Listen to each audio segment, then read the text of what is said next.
My name is Elena Martinez, and family has always been complicated. At 32, I thought I had seen it all, until the day I discovered what my sister-in-law, Victoria, had done to my inheritance. It started with a casual phone call from my brother Michael's wife, her voice dripping with a mixture of excitement and mockery. "Oh, Elena," she said, barely containing her laughter. "I hope you don't mind, but that trust fund your parents left. Consider it taken care of." I was standing in my modest apartment in Chicago, fresh from a long shift at the hospital where I worked as a pediatric nurse.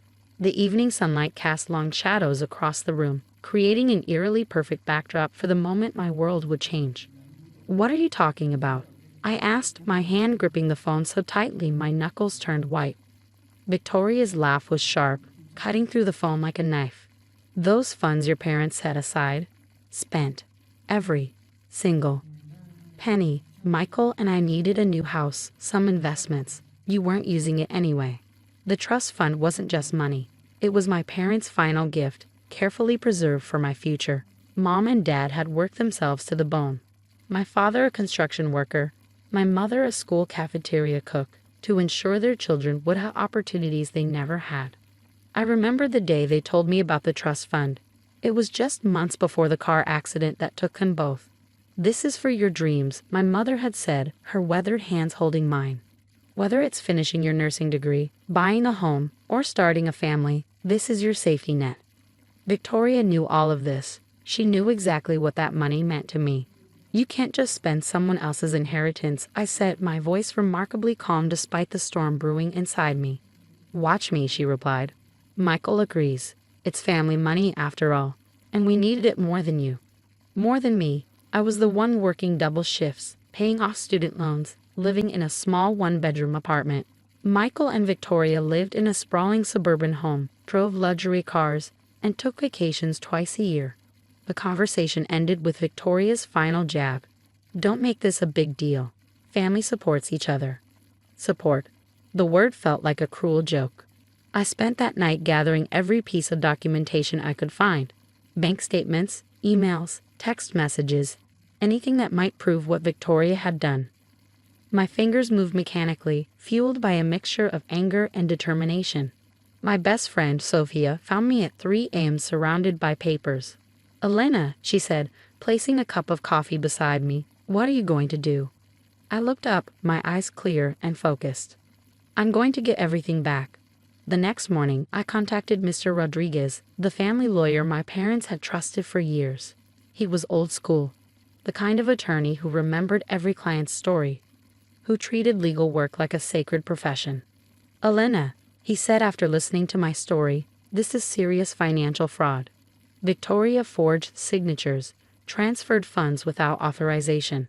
This isn't just a family dispute. This is a criminal matter." But pursuing legal action would mean destroying my relationship with Michael. We'd always been close, despite our differences. He was the golden child. Athletic, charismatic, everything coming easily to him. I was the responsible one, the caretaker, the one who always put family first. Would he believe me over his wife? Mr. Rodriguez must have sensed my hesitation. "Sometimes," he said gently, "protecting yourself is more important than protecting a relationship built on false foundations." I thought about my parents, about their dreams for me, about the trust fund they carefully preserved, believing it would give me opportunities they never had. "What are my options?" I asked. Little did I know, the path I was about to choose would change everything. Victoria thought she had won. She thought the money was hers to spend, to waste, to use as she saw fit. She was about to learn a very different lesson. The first step was documentation. Every single transaction, every forged signature, every unauthorized transfer would become evidence. And I was going to make absolutely certain that Victoria understood the true meaning of consequences. My hands might have been shaking when I started making calls, but my resolve was solid as steel. This wasn't just about money anymore. This was about respect, about justice, about honoring my parents' final gift to me. Victoria's laughter would soon turn to silence, and I would be the one to make that happen. The next few weeks became a meticulously planned operation. Mr. Rodriguez wasn't just a lawyer. He was a strategic mastermind who understood that revenge is best served cold, calculated, and legally bulletproof. "We need evidence," he explained during our third meeting. Not just accusations, but ironclad proof that Victoria deliberately misappropriated your trust fund. I gathered every document possible: bank statements showing unauthorized transfers, text messages where Victoria brazenly admitted to spending the money, emails discussing how she and Michael planned to use the funds for their family needs. Each piece of paper felt like a weapon, carefully positioned to dismantle Victoria's carefully constructed facade. My brother Michael remained blissfully unaware. Our monthly family dinners continued, with Victoria's smug smile and Michael's oblivious chatter about their latest home renovation. I played my part perfectly, calm, collected, showing no hint of the storm brewing beneath the surface. "How's work?" Michael would ask. "Fine," I'd respond, watching Victoria shift uncomfortably, sensing something had changed. The first blow came unexpectedly. Mr. Rodriguez discovered that Victoria had not just spent the trust fund, but had actually committed multiple counts of financial fraud. She'd forged signatures, created fake documentation, and transferred funds through a complex network of accounts. "This goes beyond simple theft," he told me, spreading documents across his mahogany desk. "This is a sophisticated financial crime." I learned that Victoria had a history of financial manipulations. Previous employers had complaints about her accounting practices. There were whispers of discrepancies in her previous jobs, always smoothed over, always hidden. But not this time. Mr. Rodriguez contacted the bank, presenting them with our carefully compiled evidence. They were obligated to investigate. Forensic accountants were brought in, tracing every single transaction.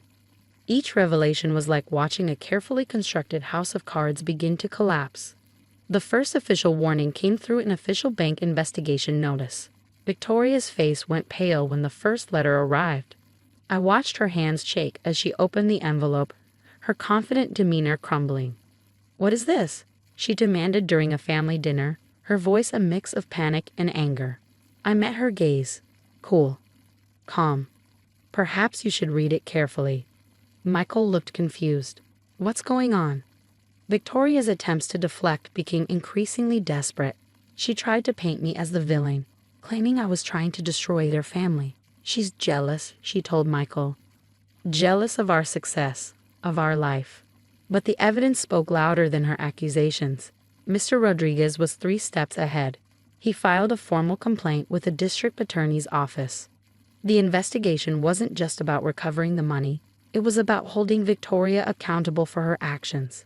"Financial fraud is a serious crime," he explained, "and your sister-in-law has left a trail that cannot be ignored." The next phase was strategic. We didn't just want the money back. We wanted Victoria to understand the true cost of her betrayal. Local authorities became involved. Victoria's workplace began an internal investigation into her financial practices. Her professional reputation, something she had carefully cultivated, started to crumble. Friends began distancing themselves. Whispers spread through their social circle. The perfect suburban couple was showing cracks. Michael started asking questions, not accusatory, but confused. "Why are the bank and police asking about our finances?" he would ask Victoria. Her responses became more frantic, more defensive. I continued to play my part perfectly. Calm, collected, waiting. During a family gathering, I watched Victoria's carefully constructed world begin to unravel. Her confidence was replaced by a growing sense of panic. She knew something was coming, but she couldn't anticipate what. "Is everything okay?" I asked her innocently, knowing full well it was not. Her smile was more of a grimace. "Everything's fine," she responded, but her eyes told a different story. Mr. Rodriguez kept me informed of every development. The bank had frozen their accounts pending investigation. The district attorney was building a case. Victoria's attempts to move or hide money were being carefully documented. "We're not just seeking justice," he told me. "We're ensuring she understands the full consequences of her actions." My parents had always taught me about integrity, about working hard, about respecting what belongs to others. Victoria had violated every single one of those principles. And now she would learn that actions have consequences. The final piece was about to fall into place. Victoria thought she had gotten away with her theft. She thought a simple laugh and a dismissive attitude would protect her. She was wrong. Very wrong. As I sat in my apartment, looking at the documents that would soon change everything, I felt a sense of calm. This wasn't about revenge. This was about justice, about honoring my parents' memory, about protecting what was rightfully mine. Victoria's laughter would soon stop, and the authorities were about to dial. The game was just beginning. The final act of our carefully orchestrated plan unfolded on a crisp autumn morning. Victoria had no idea that her world was about to completely implode.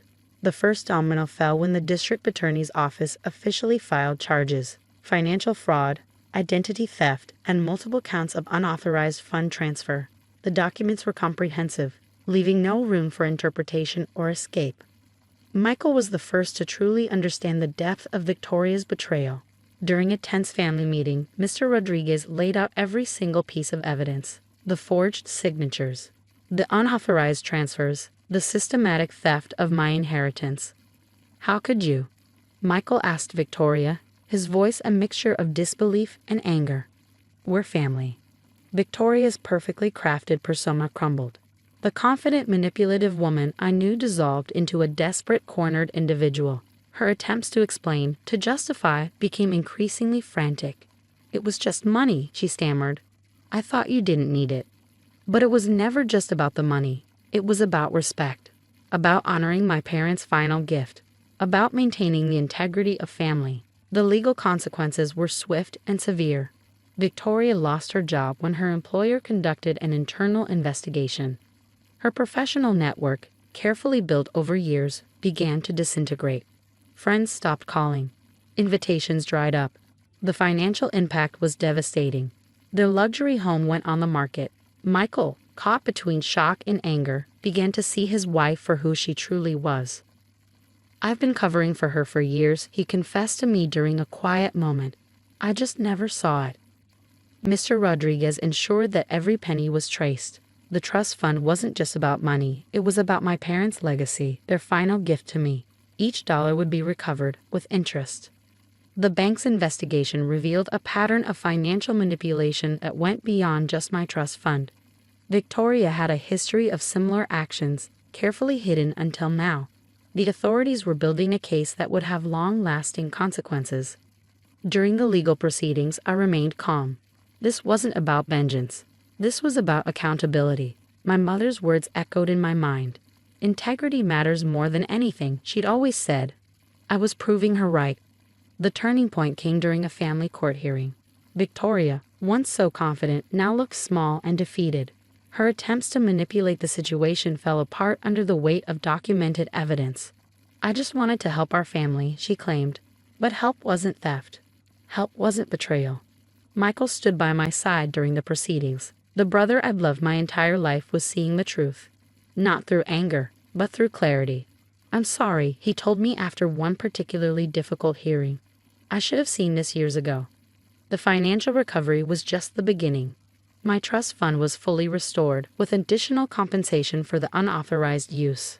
But the real victory was deeper. It was about reclaiming my power, about showing that family isn't about blind loyalty, but about respect and integrity. Victoria's world continued to unravel. Criminal charges meant she would struggle to find employment. Her professional reputation was destroyed. The social circle she carefully cultivated began to distance themselves. Mr. Rodriguez was more than just a lawyer. He became a guardian of justice, ensuring that every legal avenue was explored. "Your parents would be proud," he told me during our final meeting.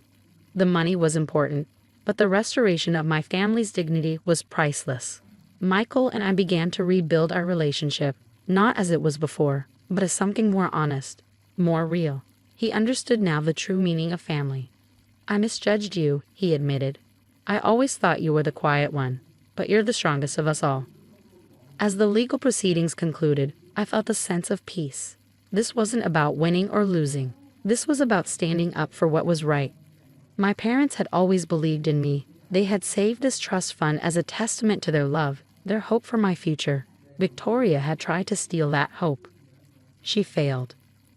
Standing in my now paid-off apartment, looking at the restored trust fund, I realized something profound. Family isn't about blood. It's about respect, about integrity, about standing up for what's right, even when it's hard. Victoria thought she could laugh away my inheritance. Her laughter had long since stopped. And the authorities, they had dialed. Justice, it seemed, was a dish best served with patience, precision, and unwavering integrity.